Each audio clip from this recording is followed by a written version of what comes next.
আজকে বেগুন দিয়ে মাছ রান্না করবো। ভাজা ভাজা করে নিচ্ছি।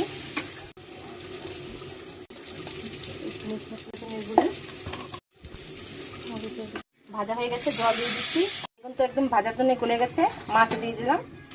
বেগুনের তরকারি হয়ে গেছে, ভাজা মশলা দিয়ে নামিয়ে দিই। আর এই পাশে কষানো হচ্ছে মাংস, আজকে মাংসটা কষাই হবে। বেগুন তরকারিটা নামিয়ে দিচ্ছি।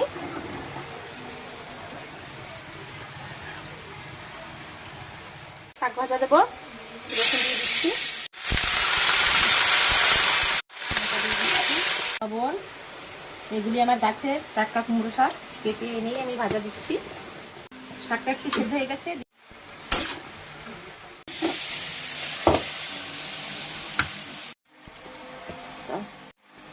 এই যে বন্ধুরা, আমার দুপুরে রান্না হয়ে গেছে।